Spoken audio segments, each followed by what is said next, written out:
पहला क्वेश्चन क्या है, ठीक ना।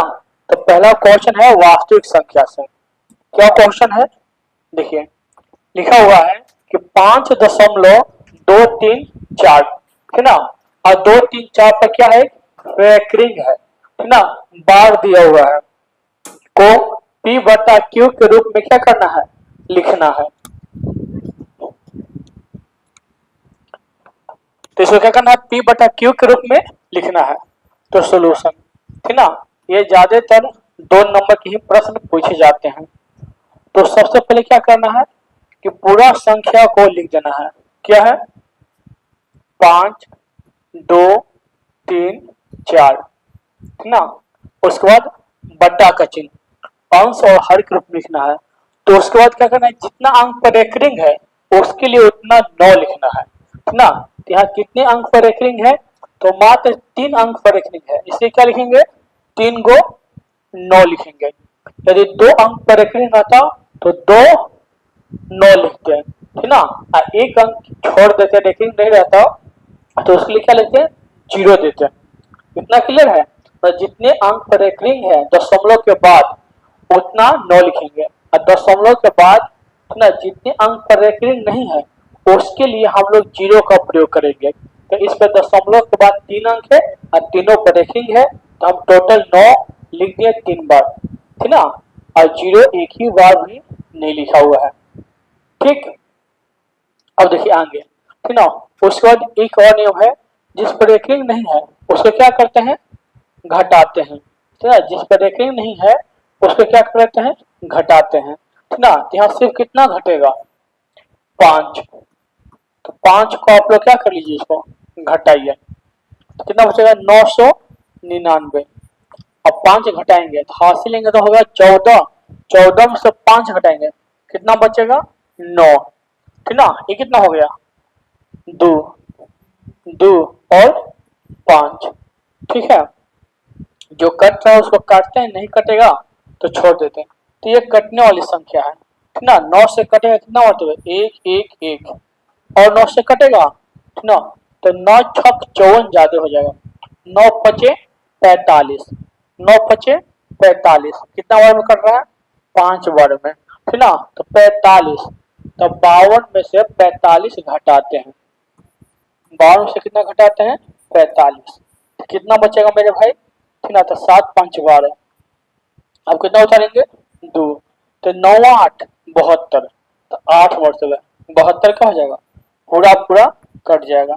उसके बाद 9 उतारेंगे तो 9 कितना बार में कटेगा, एक बार में, मतलब 9 का पहाड़ा से 5229 जो है, ठीक ना, 581 बार में कट जाएगा, ठीक। और आगे बढ़ते हैं, और कटेगा तो नीचे वाला जो है 3 का पहाड़ा से कट रहा है, क्योंकि एक एक एक 3 बार है। ऊपर देखते हैं कटेगा, तो देखते हैं 8 1 9, 9 और 5 14, 3 का पहाड़ा से नहीं कटेगा, ठीक ना। तो यही मेरा क्या हो गया, आंसर हो गया 581 बटा में 111। तो आप लोग क्वेश्चन लिख के और सोल्यूशन को भी नोट कर लीजिए वीडियो को रोक कर, ठीक है। अगला देखिए क्वेश्चन, क्वेश्चन क्या कर रहा है, ठीक ना। तो क्वेश्चन कर रहा है कि द्विघात सूत्र का प्रयोग कर के समीकरण, समीकरण दिया हुआ है, ठीक है। क्या है, x square plus 7x plus 10 बराबर 0, ठीक ना। तो द्विघात सूत्र का प्रयोग करना है क्योंकि ये द्विघात सूत्र है, ठीक ना। तो द्विघात सूत्र का प्रयोग करना है, लिखा हुआ है। तो सबसे पहले याद रखिएगा कि द्विघात सूत्र का प्रयोग हमेशा द्विघात समीकरण में ही कर सकते हैं, ठीक ना। इसमें करते हैं द्विघात समीकरण में। तो इसका अर्थ क्या हम बतला रहे हैं, तो जिसका अधिकतम पावर दूर रहेगा उसको बोलते हैं द्विघात, और बराबर का चिन्ह रहेगा तो उसको बोलते हैं समीकरण, द्विघात समीकरण, ठीक ना। वो था द्विघात बहुपद, ठीक ना, उसमें क्या था, बराबर का चिन्ह नहीं रहता है, उसमें भी द्विघात सूत्र का प्रयोग कर सकते हैं। तो देखिए इसमें क्या नियम है, तो इसमें एक ही नियम है, ना ज्यादा एक्स्ट्रा दिमाग लगाने की जरूरत है नहीं है। तो देखिए दिया हुआ है x square plus 7x plus 10 अब बराबर 0, ये नहीं दिया हुआ है, ठीक है। द्विघात बहुपद या द्विघात समीकरण दोनों में द्विघात सूत्र का प्रयोग होता है, ठीक ना। तो a का मान कितना होगा, तो आप लोग बोलिएगा कि a का मान 1 होगा। a किसे बोलेंगे, ठीक ना। तो इसका व्यापक सूत्र होता है, रूप होता है ax² प्लस bx और प्लस c बराबर 0। मतलब कहने का अर्थ है कि जिसके साथ स्क्वायर लगा हुआ है तो क्या कहलाएगा, a कहलाएगा, ठीक है। जिसके साथ स्क्वायर लगा हुआ है उसका जो गुणज है, गुणक, ठीक ना, वो 1 कहलाएगा। जैसे स्क्वायर का गुणक क्या कहलाएगा, कुछ नहीं तो 1 है, 1 कहलाएगा, ठीक ना। उसके बाद b कौन कहलाएगा, तो x का गुणक, ठीक ना। तो x को छोड़ा के जो बचेगा वो b कहलाएगा। तो क्या होगा इसमें 7। 80 कौन कहलाएगा मेरे भाई, तो अचर पद। तो अचर पद कितना है, 10 है, ठीक ना। सभी लोग जानते हैं अचर पद कितना है मेरे भाई, मात्र 10 है। अब देखते हैं, तो यहां से कौन सा फॉर्मूला यूज कर लेते हैं हम, द्विघात सूत्र, ठीक ना। तो क्या होगा फॉर्मूला इसका, minus b plus minus root में b² माइनस 4ac अब बटा में 2a, ठीक है। Minus b plus minus root में b² माइनस 4ac बटा में 2। जब हम फॉर्मूला बोले दोबारा तो मन में इसको सोचिए, बोलिए, तब ज्यादा समझ में आएगा, ठीक है। तो यहाँ से क्या हो जाता है, मान बैठा देते हैं, ठीक ना। तो देखिए क्या हो जाएगा, b का मान कितना है 7 प्लस माइनस b का स्क्वायर, ठीक ना। तो b का स्क्वायर मतलब 7 का स्क्वायर कितना हो जाएगा मेरे भाई 49। उसके बाद क्या है 4ac, ये सब गुना में है, मतलब 4ac, तो 4 में a से गुना करना, a का मान कितना 1, 4 में 1 से गुना होगा तो 4 रह जाएगा। उसके बाद क्या होगा c से मतलब 10 से गुना करना है, ठीक ना। तो 4 में 10 से गुना तो कितना हो जाएगा 40, ठीक ना।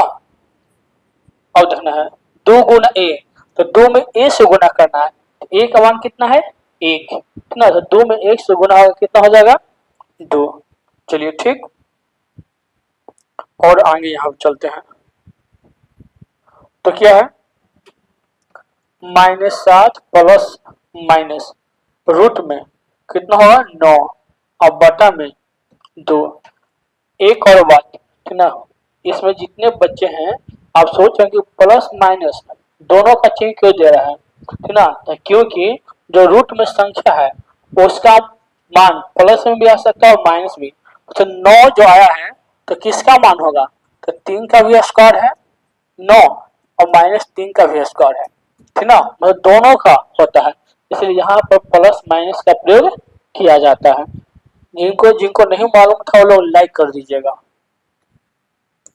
ये क्या हो जाएगा 3। अब यहाँ से वो अल्फा निकलेगा तो -3 -7 और +3 बटा में कितना होगा 2, घटाएंगे तो -4 बटा में 2, ये क्या बचेगा -2। बीटा का मान तो -7 -3 बटा में 2 -10 बटा में 2 कितना बचेगा -5। तो यही अल्फा और बीटा मतलब 2 को मूल, ठीक है। जितना सब ए रहेगा घात उतना इसका मूल निकलेगा। तो द्विघात समीकरण है तो 2 मूल निकलेगा। एक और बात याद रखिए, जो द्विघात समीकरण है इसको 3 विधि से हम लोग हल कर सकते हैं, ठीक ना। पहला तो जानेंगे द्विघात सूत्र, दूसरा गुणनखंड विधि, तीसरा, ठीक ना, पूर्ण वर्ग विधि, ठीक ना। तीसरा पूर्ण वर्ग विधि। तो जो जिस विधि से एग्जाम में पूछेगा आप लोग उसी विधि से बनाना है, ठीक ना। ये नहीं कि अपने मन से दूसरा विधि का यूज कर देंगे कि जो आ रहा है, ठीक ना। स्क्रीनशॉट आप लोग लिख सकते हैं। अब देखिए अगला है द्विघात बहुपद, ठीक ना। पावर कितना है 2, तो इसलिए हम इसको द्विघात बहुपद कर रहे हैं। बहुपद क्यों कर रहे हैं, ठीक ना। द्विघात बहुपद करके इसमें बराबर का चिन्ह नहीं है। अब देखिए x² प्लस x और +1, इसमें a का मान कितना हो जाएगा, a का मान 1 होगा, x² का जो गुणक है वो 1 होगा। b का मान कितना होगा, तो b का मान 1 होगा, x का गुणक, और c का मान भी कितना होगा 1 होगा। तो a b और c का मान निकल गया। अब क्या पूछ रहा है, अल्फा स्क्वायर अब प्लस बीटा स्क्वायर, ठीक ना। इसका फॉर्मूला क्या होता है, तो देखिए इसका कोई अलग फॉर्मूला नहीं होता है, ए प्लस बी का होल स्क्वायर होता ना है, तो ए स्क्वायर प्लस बी स्क्वायर अब प्लस क्या होता है 2ab, प्लस इधर कहाँ चलेगा माइनस में, तो ए प्लस बी का होल स्क्वायर और माइनस 2ab, ठीक ना, बराबर क्या होगा ए स्क्वायर प्लस बी स्क्वायर, यही क्या हो जाएगा फॉर्मूला लगेगा, ठीक ना। तो क्या हो जाएगा a plus sorry sorry sorry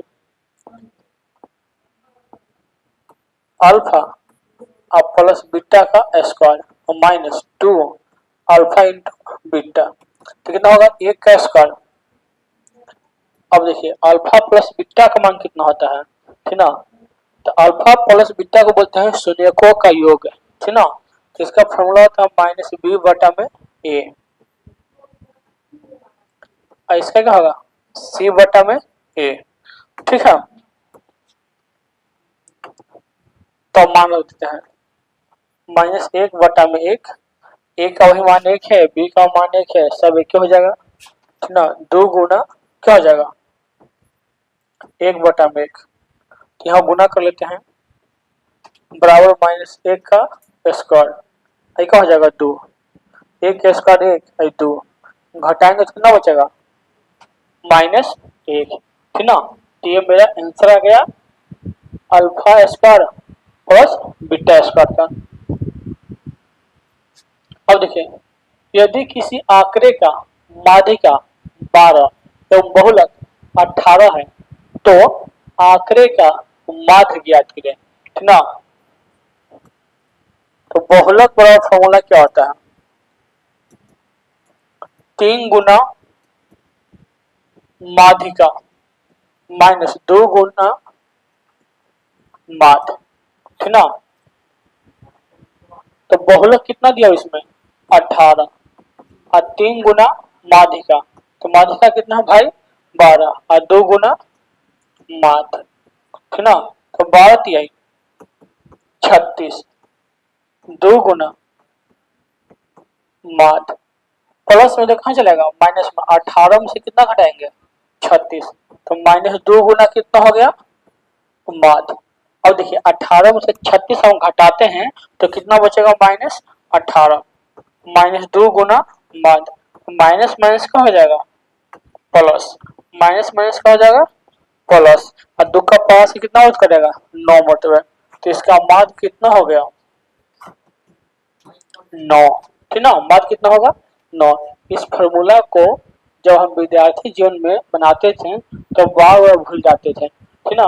तो जैसे जैसे दिमाग खुला, ठीक ना, अपने से हम सोचे कि बहुलक, ठीक ना, बहुलक को साइड में रखते हैं, असर कहते हैं माध्यक, मतलब 3 माध्यक बड़ा है तो बड़का में बड़का से 3 से घटाओ 2 गुना माध्यक, बड़का को पहले रखेंगे छोटका को पीछे, तब घटाने में क्या रहेगा आसान, छोटका को आगे रख देंगे बड़का को पीछे तो माइनस में आ जाएगा, इसलिए ये सोच के याद रखते हैं। अब हम अगला क्वेश्चन है कि दो संख्याएं हैं, पहला कितना है 306 और दूसरा कितना है 657, इसका मौसक कितना है 9, तो लौसक पूछ रहा है, ठीक ना। तो पहले ए का मान कितना हो गया 306 और बी का मान कितना हो गया 657, अब मौसक कितना हो गया मेरे भाई, तो हो गया 9, हमको क्या निकालना है लौसक, ठीक ना, क्या ज्ञात करना है लौसक।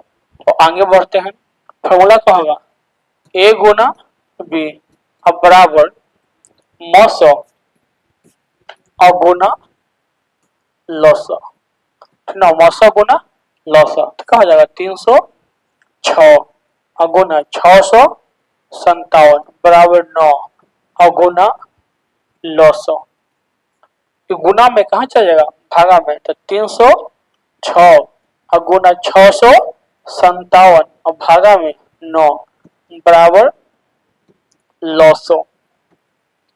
अब देखिए 9 का पास से कोई कटेगा तो 9 का पास से ही कट जाएगा, काटिए तो क्या मतलब कटेगा, तो 9 तिया 27, थोड़ा 30 में से 27 घटाते हैं, 30 में से 27 घटाते हैं तो कितना बचेगा 3, अच्छा उतारेंगे तो 36, 9 चौके 36, तो इसलिए इसका लौसक कितना हो जाएगा तो 34 गुना 657, इसको हम क्या कर लेते हैं, अब गुना कर लेते हैं, ठीक ना।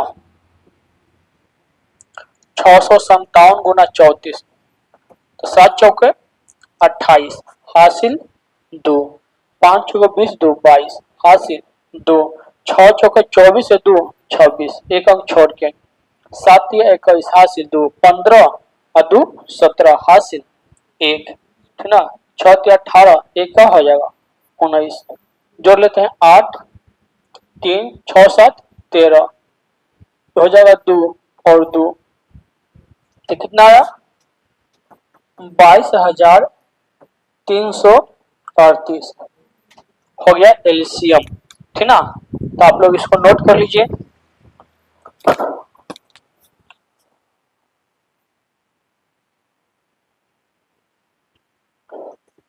चलिए आगे बढ़ते हैं।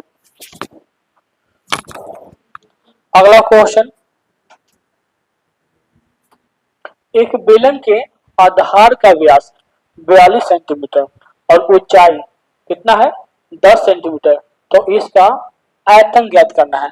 तो बेलन का व्यास कितना है 42, तो हम लोग क्या ज्ञात करते हैं, बेलन का त्रिज्या, ठीक ना। क्या कि बेलन का व्यास से हमको मतलब उतना नहीं है, क्योंकि फॉर्मूला में किसका जरूरत है, त्रिज्या का। फॉर्मूला में किसका जरूरत है, त्रिज्या का। तो त्रिज्या कितना होगा 21, व्यास में 2 से भागा कर देंगे तो त्रिज्या आ जाएगा, ठीक ना। मतलब कहने का अर्थ है जो त्रिज्या होता है व्यास का आधा होता है, जो व्यास होता है त्रिज्या का दुगना होता है, ठीक है। इसका ऊंचाई कितना है, तो इसका ऊंचाई है मेरे भाई 10 सेंटीमीटर। और क्या निकालना है, बेलन का आयतन, ठीक ना, बेलन का आयतन, तो क्या होगा formula pi r square h, ठीक ना।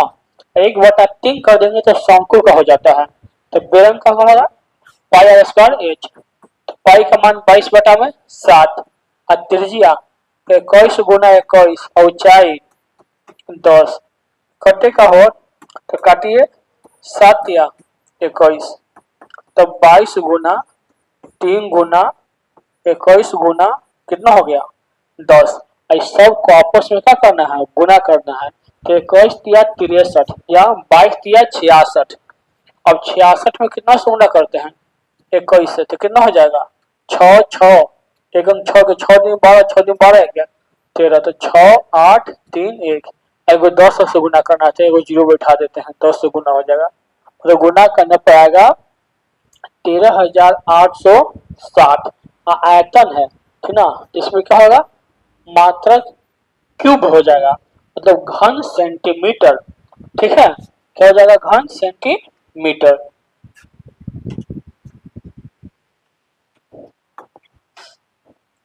अब देखिए ये क्वेश्चन जो आया है, ठीक ना, तो इसको क्या करना है, प्रतिस्थापन विधि से हल करना है, ठीक ना। ये बीजगणित है, तो बीजगणित का कौन सा भाग है, 2 चर वाले रैखिक समीकरण, किस चैप्टर से है, आपको चैप्टर मालूम होना चाहिए किस चैप्टर से मैथ है, तो 2 चर वाले रैखिक समीकरण से मैथ है, ठीक ना। तो 2 चर रैखिक समीकरण को 2 विधि से हल कर सकते हैं। पहला है ग्राफीय विधि, जिसको हिंदी में आलेख विधि भी कहते हैं, और दूसरा है, ठीक ना, बीजगणितीय विधि। और बीजगणितीय विधि को हल करने का 3 विधि है, तो उसी में से एक विधि है प्रतिस्थापन विधि, ठीक ना, एक विलोपन विधि है, एक वर्ग गुणन विधि है, इतना तो आपको मालूम होगा, ठीक ना। तो हम क्या करते हैं, प्रतिस्थापन विधि से क्या करना है, इसको हल करना है, तो क्या होगा 8x और प्लस 5y और बराबर 9, ठीक ना। अगला है 8x प्लस 2y और बराबर 4, इस समीकरण 1 हो गया, इस समीकरण क्या हो गया 2, ठीक ना। तो समीकरण 1 से हम मैथ बनाते हैं और 2 में क्या करेंगे मान रखेंगे, तो x का मान निकालते हैं, x का मान कितना हो जाएगा समीकरण 1 से, समीकरण 1 से, तो कितना हो जाएगा 9 और माइनस 5y और बटा में हो जाएगा 8, इस समीकरण कितना हो गया 3, x का मान निकाले, प्लस में है तो माइनस में गया, गुना में तो कहाँ चला गया भागा में, तो x का मान मेरे भाई आ गया 9 माइनस 5y बटा में 8। इसी का मान, ठीक ना, समीकरण 2 में x बराबर 9 माइनस 5y बटा में 8 क्या करने पर, रखने पर रख देते हैं मान, तो कितना होगा 8 गुना x, तो इसका मान कितना है 5 माइनस 5y अब बटा में 8 अब प्लस 2y बराबर 4। ये 8 से 8 क्या हो गया, कट गया, तो कितना बच गया, तो यहाँ बच रहा है 9 माइनस 5y अब प्लस 2 बराबर 4। तो घटाने पर कितना बचेगा 5 आई है 2 तो माइनस 3y, ये हो जाएगा 4 माइनस 9 तो माइनस 5 माइनस माइनस का हो गया प्लस, और y का मान हो जाएगा 5 बटा में 3। y का मान निकल गया। अब किसका मान निकालना है, x का, है ना, किसका मान निकालना है x का। तो समीकरण 3 में क्या करते हैं, इसका मान रख देते हैं, है ना, क्या करते हैं इसको समीकरण 3 में मान रख देते हैं। तो y बराबर 5 बटा में 3 समीकरण 3 में क्या करने पर, रखने पर, ठीक है। इतना समझ रहा है, इधर से क्या करते हैं हम साफ करते हैं, मतलब मिटा देते हैं, किसी इधर बनाना है।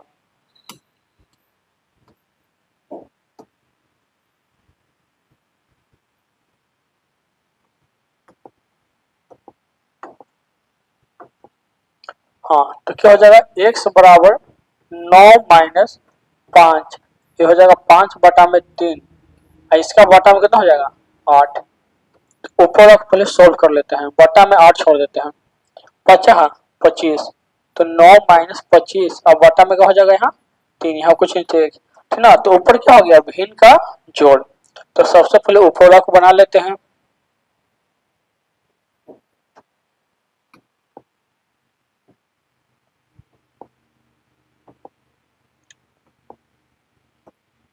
तो कितना हो जाएगा x बराबर 8 9 27 माइनस 25 और बटा में 3, तो घटाने पर कितना बचेगा 27 में से 25 घटा लेते हैं तो 2, अब बटा के बटा है तो 3 गुना का हो जाएगा 8, ये कटेगा 2 का 5 कटेगा 4 मरतबे, तो इसलिए x का मान हो गया 2 बटा में 12।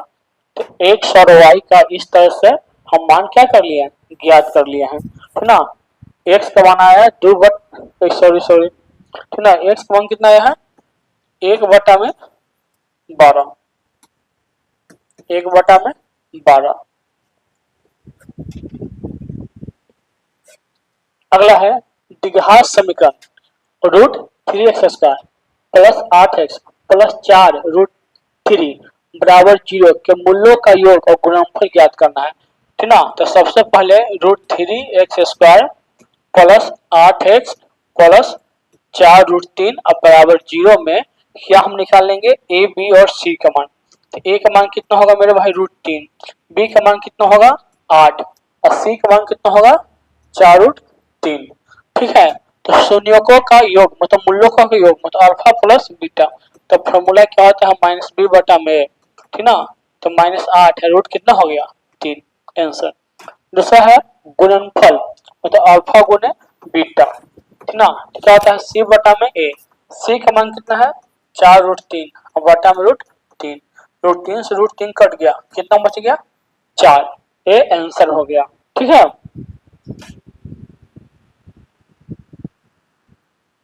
अगला, अब इस क्वेश्चन को आप लोग बतलाइए कि किस चैप्टर से है, ठीक ना। तो मेरे भाई ये क्वेश्चन एपी से है, ठीक ना। एपी से आप लोग का 10 नंबर का पूछा जाता है प्रश्न, यदि दुगना हो गया तो 10 दूना 20 नंबर का हो गया, ठीक है। एपी पर ध्यान देने की जरूरत है, छोटा सा चैप्टर है लेकिन बहुत ही इम्पोर्टेंट है, मतलब कहा जाता ना है, ठीक ना, कि छोटा सा तीखा घाव बहुत बड़ा कर रहा है, वही बात है, ठीक है। तो इसमें एपी में, ठीक ना, ए का मान कितना होगा, तो एपी में मेरे भाई 21 हो गया ए का मान। डी का मान क्या होगा, तो A2 माइनस A1, ठीक है, पद है मतलब दूसरा पद में से पहला पद को घटा देना है, तो 18 में से क्या करना है 21 घटा देंगे, ठीक ना। तो कितना होगा ये -3, उसके बाद क्या है, कौन सा पद है, मतलब हमको एन ज्ञात करना है, ये एन दिया हुआ है -81, एन हमको क्या करना है, ज्ञात करना है। तो एपी का फॉर्मूला याद है, एन बराबर a plus n minus one अगुना डी। अब जितना भी मान है सबको फॉर्मूला पे क्या करना है, रख देना है। तो कितना हो गया -81, चलिए ठीक है। ये कितना हो गया 21, एन हमको मालूम नहीं है, और डी कितना है मेरे भाई -3, प्लस में कहा चल जाएगा, माइनस में, माइनस में आता तो कहा जाता, प्लस में। अब जोड़िए इसको, दोनों माइनस में आता जोड़ते हैं, दोनों प्लस में आता तो जोड़ते हैं, ठीक ना। तो हो जाएगा 102, एक गुना में कहा चलाएगा, भागा में। तो एन -1, माइनस माइनस प्लस, 3 का 5 से कटेगा, 3 3 9 4 3 12, बहुत अच्छा। कितना बार में 34, ये माइनस में फिर आ जाएगा प्लस में। तो एन का मान कितना हो गया 34 से 35, और तो इस एपी का कितना 35वां पद -81 होगा, दी गई एपी का 35वां पद -81 होगा। अब देखिए अगला क्वेश्चन, ठीक ना, लिखा हुआ है कि किसी वलय की भीतरी और बाहरी त्रिज्या क्रमशः 3 सेंटीमीटर और 4 सेंटीमीटर है, तो वलय का क्या करना है, क्षेत्रफल निकालना है, ठीक ना। क्वेश्चन देखिए क्या कर रहा है, कितना सटीक, कितना अच्छा, लाजवाब।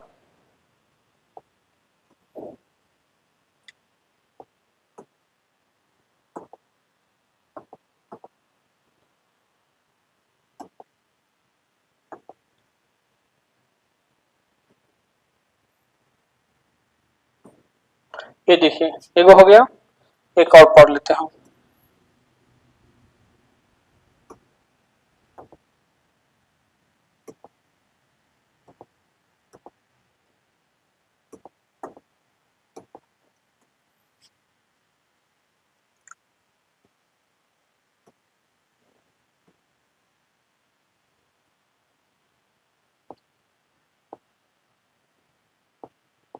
तो क्या है, ये हो गया केंद्र, ठीक ना। इसमें दो त्रिज्या है, एक क्या है भीतरी त्रिज्या, मतलब छोटा वाला को, ठीक ना, यहां से यहां तक कितना ही है 3, इसको छोटा आर से सूचित करते हैं। एक है बड़ा वाला त्रिज्या, इसको बड़ा आर से सूचित, ये कितना है 4, ठीक ना। और ये जो ग्रीन भाग दिखाई दे रहा है उसी को हम लोग वलय कहते हैं, जो ग्रीन भाग दिखाई दे उसी को हम लोग क्या बोलते हैं, वलय, ठीक ना। ये सब तो इसी का क्या निकालना है, क्षेत्रफल। तो बड़का में से छोटका को क्षेत्रफल घटा देंगे तो वलय का क्षेत्रफल हो जाएगा, ठीक ना। तो वलय का क्षेत्रफल आर का स्क्वायर, ये हो गया आर का स्क्वायर, ये भी फॉर्मूला लग सकता है, ठीक ना। Pi r square minus pi r square, इसी को कोई इस तरह से लिखता है, पाई को कॉमन ले लिया, r square minus r square, मतलब बड़ा वाला स्क्वायर और माइनस छोटा वाला स्क्वायर, इसी को कोई और तोड़ कर लिखता है, ठीक ना। एक बार जोड़ में, एक बार घटाव में, जो अच्छा लगे वो लिख सकते हैं, ठीक ना। डायरेक्ट ये भी फॉर्मूला लिख सकते हैं। तो 22/7 कितना होगा, 4 + 3, ये हो जाएगा 4 घटाओ 3, ठीक ना। तो 22/7, जोड़ना कितना हो जाएगा 7, और घटाना ब्रेक, इस 7 से 7 क्या हो गया, कट गया, 7 से 7 क्या हो गया, कट गया, ठीक ना।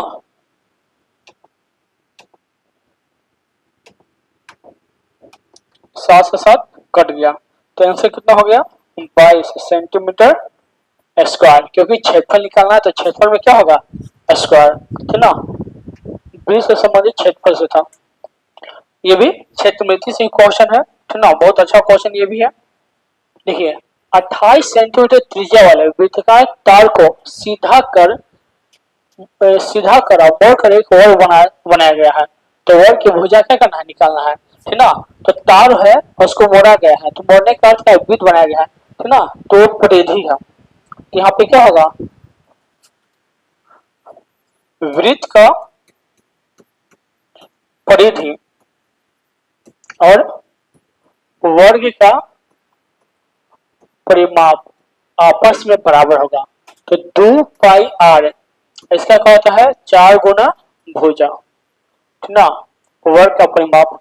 अब देखिए 2 गुना 22/7, और त्रिज्या कितना है इसका 28, इधर कितना है 4 गुना भुजा, भुजा हमको निकालना, देखिए 7 चौके 28, ये गुना में भागा में आएगा तो 4 से भी 4 क्या हो जाएगा, कट जाएगा। तो भुजा इसका कितना हो गया, तो 22 दूनी 44 सेंटीमीटर। तो वर्ग का भुजा कितना हो गया, 44 सेंटीमीटर। ठीक है, यहाँ पे क्वेश्चन चेंज करके पूछता है 14 सेंटीमीटर दे देता है कई बार, कितना कई बार 7 सेंटीमीटर दे देता है। तो घबराने की जरूरत नहीं है, इसी टाइप का बनाना है। ये देखिए गजब, इसका मान ज्ञात करना है, इसका मान कितना होगा, ठीक ना। तो हम है हम, तो क्या है गम, और तो हम यही है तो क्या गम है, कुछ भी मैथ रहे। तो यह मैथ है त्रिगो का, सिद्ध करने वाला में से है, या मान ज्ञात का कुछ भी देखिए त्रिगो से है, ठीक ना। तो ज्यादा तो उम्मीद है कि 8.4 से है। ठीक है, होगा स्क्वायर कर देते हैं, साइन थीटा के स्क्वायर का स्क्वायर, हम माइनस कोस थीटा के स्क्वायर का स्क्वायर, नीचे वाला सेम रहने देते हैं, साइन स्क्वायर थीटा और माइनस कोस स्क्वायर थीटा। अब क्या होगा, तो ए स्क्वायर माइनस बी स्क्वायर, तो एक बार जोड़ देना है, एक बार घटाओ देना है, तो ये घटाइए जोड़िए, तो साइन स्क्वायर थीटा और प्लस कोस स्क्वायर थीटा, एक बार जोड़ दिए, एक बार क्या करना है, इसको घटा देना है, साइन स्क्वायर थीटा और माइनस कोस स्क्वायर थीटा, ठीक ना। अब बटा में क्या हो जाएगा, साइन स्क्वायर थीटा एक कोस स्क्वायर थीटा, इसी क्या हो गया मेरे भाई, कट गया, इसी क्या हो गया, कट गया। तो कितना बचा, साइन स्क्वायर थीटा और प्लस कोस स्क्वायर थीटा, इतना बार क्या होता फॉर्मूला, एक, ठीक ना। अब मान लीजिए यही क्वेश्चन के यहाँ प्लस 1 दे देता, ठीक ना, sine square theta plus cos square theta देता, ठीक ना, तो देवे नहीं करेगा कि नीचे वाला ऐसे 1 हो जाएगा। ठीक है, अगला ये क्या है, ट्रिगो से क्वेश्चन है, तो पूरक कोण पर आधारित प्रश्न। पूरक कोण किसे कहते हैं, कि दो कोण का योग मिलाकर 90 डिग्री हो जाए तो उसी को हम लोग पूरक कोण कहेंगे। तो देखिए दोनों को मिलाकर पूरक हो रहा है, हो रहा है, पूरक हो रहा है 40 50 90, 40 50 90 सब पूरक पर आधारित है, ठीक ना। तो क्या करते हैं, ए को चेंज करते हैं। तो इतना दिन में आप लोग क्या पढ़ लिए होंगे,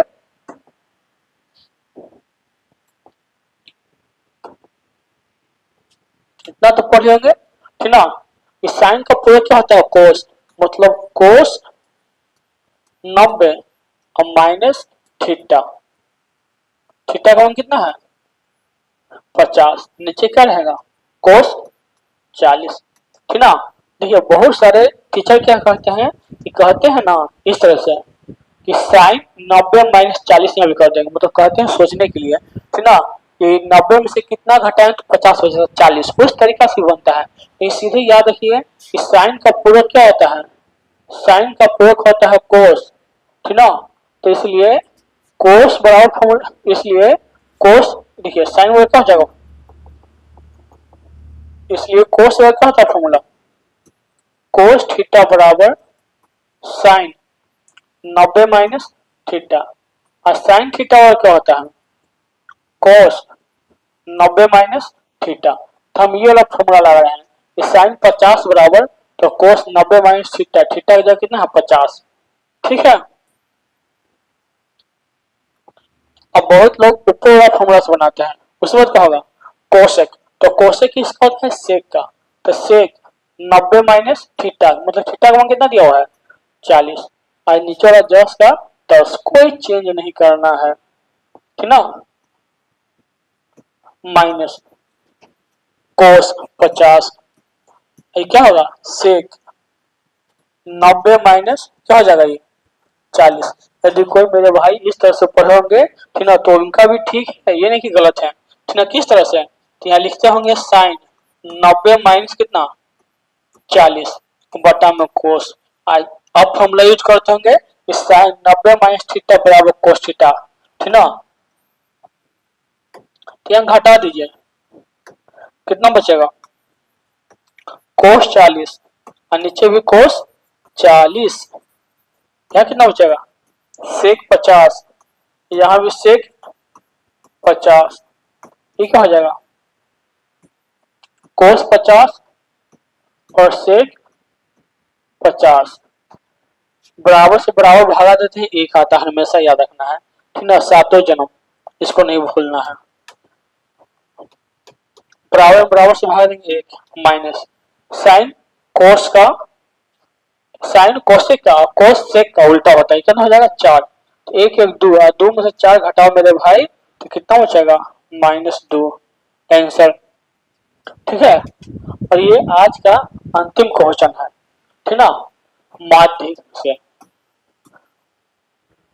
तो इसको आप लोग ट्राई कीजिएगा, अगला वीडियो में इसको सोल्व कर दिया जाएगा, उसको आप मिलाइएगा मेरा सही हुआ कि गलत।